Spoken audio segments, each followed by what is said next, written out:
People panic in fires and try to leave out the front door. Plan different escapes like windows. If the door's hot, there could be a fire behind it. Children often get scared and try to hide under their beds or in cupboards. Explain this will make it harder to find them. So why do you do it, Myleene?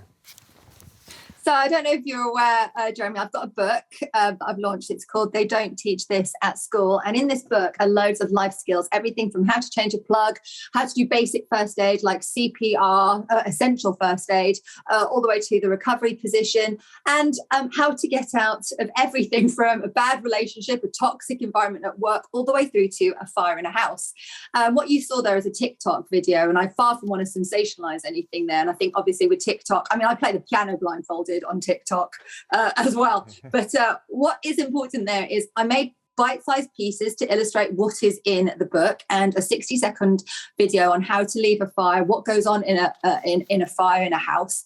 We thought it was really important. I think a lot of people think that that fires hit at reasonable hours and you can just see your way clear to the front door, but it definitely is not the case.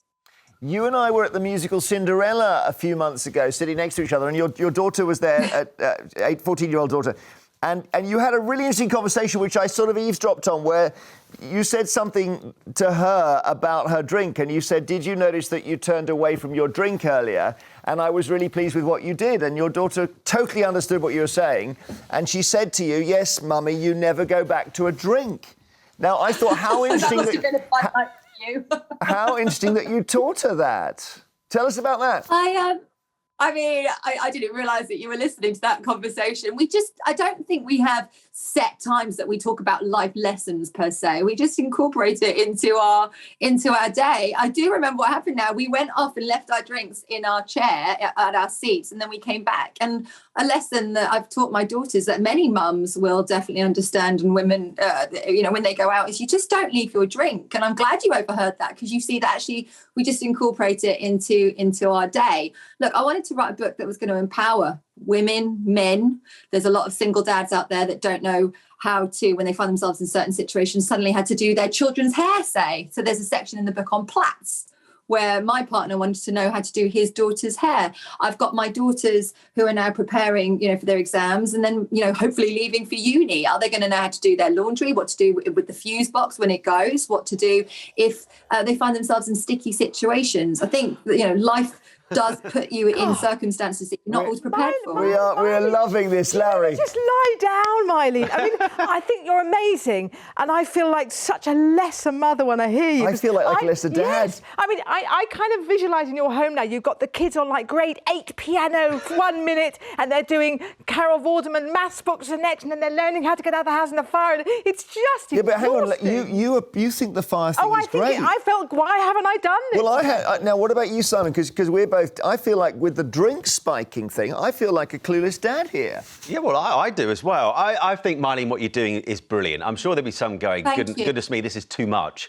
But actually, it's not. You don't have to constantly have these conversations with your kids. I love the life skills thing, because one of the things that myself and my wife, Doreen, are trying to do with Ethan, and she's particularly good on this, is teaching those life skills, so that if one day he goes to university, he's not the embarrassing one at halls or in a house who doesn't know how to use a washing machine, doesn't know how to cook a meal. My only memory of kind of fire drills when I was a kid, and we never had to do one, I think now we've got a lot more comfort in the fact we believe that house fires very rarely happen. They still do sometimes happen, but I think things are a lot safer. I just remember vividly from my childhood reading something about how if you were on the first floor or the second floor, you would get your bed sheets and you would tie them together to make a long rope, and if you needed to go out the window, you go down them. That's as far as it went. And I think the important thing, I'm sure Myleene would agree with this, is when you have the conversations like this with your kids, which aren't always easy, it's about prefixing it. This is highly unlikely to happen, but if it did, here's some good ideas. I suppose, Myleene, that would be the one thing that would come up about the negative, would be once you start to, have a conversation about fire, the way the brain works, it doesn't really say this is unlikely. It says, oh my goodness, I could be burnt to death at home. And I've tried to... I guess it's how you try to introduce it to your children, because would you just let your child walk across the road, or would you say these cars travel at speed? It's just, there's so many things that you could apply that to. I think it does, you're right, sound overwhelming if you put it in a big long list and say we're going to do the manual in one night, but then so does school. If you say you're going to do trigonometry and you're going to do chemistry and physics and maths and English, it's not all at once. It's a dip in manual of just life skills when you need them. I don't need to fix my tap every single day, but I do need to fix my tap. And the worst thing that anyone can feel in life is helpless. People find themselves in situations through divorce, through loss of a partner, through going to uni and losing their comfort zone or their surrounding community, and they can feel really isolated. And I think what it just does is it's just a compact manual where you can dip in and out of it. There's bits and bobs in there for everyone. I mean, there's things on constellations if you're interested in identifying certain stars, all the way through to just how to sort out your fuse box. My girls, when I'm doing the laundry and the house trips, they just flick the switch for me. But there's a lot of people I know that don't know where the fuse box is or how to sort out the PSI on their tyres. And I think that's essential knowledge. It's not meant to overwhelm. It's actually meant to do the opposite. It's meant to inform and empower. Brilliant. It's so interesting. It reminds me of my friend who split up with her bloke, and she said, she rang me, I don't even know how to change a plug. Like that. There you go.